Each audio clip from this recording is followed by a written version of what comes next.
Good morning, Your Honor. Marcia Creature on behalf of Mr. Jones Fuller, who is, can you please state your name, sir? Michael Jones Fuller. Good morning, Your Honor. Your Honor, we'd be requesting a preliminary exam in this matter, Your Honor. All discovery is complete. Yes, Your Honor, I've received the complaint, I've received body cam video and the police report, Your Honor. I do have one thing about bond I'd like to bring to the court, Judge. Before I said it or after? I'm sorry, whenever the court. Okay, well, I'll do it this way. Would the people's witnesses be available the second? I will try my best, Your Honor. Preliminary examination in person, July 2nd, 2024, 9 a.m. That is before Judge Perry. Yes, that's the bond. There's age strangulation case and a DV covered.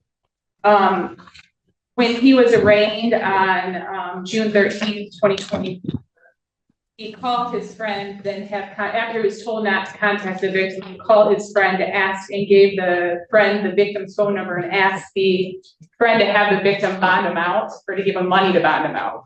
So I'm concerned about the fact that he was ordered by the court not to contact the victim, and then he went ahead and did that prior to being bonded out on the 13th jail call.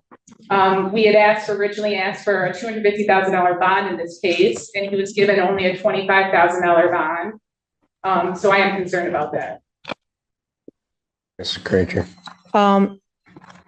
Madam Prosecutor said she sent me, and I'm sure she did, but I've not received the audio of the jail call, so I cannot respond what's in it, what's not in it. What I can tell the court is that There were calls made to the victim.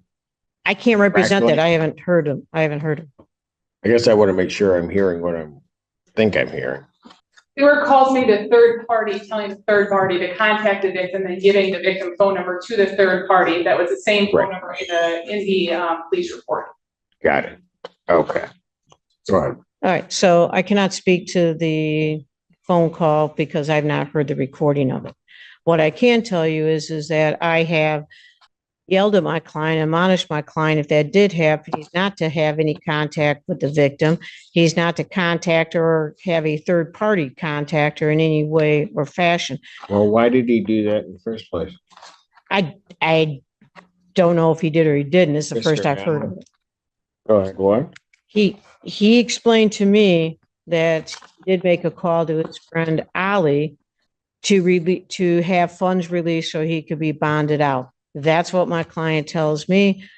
I don't have the jail So costs. he's saying that he didn't have any contact with or direct anybody to have contact with the victim in this case? Is that what you're representing to the court? If I could have a moment, Your Honor. Yeah. I'm sorry. Did you tell him to call the witness? Did you say that? Did you say that? So you did do that? Yes. Okay.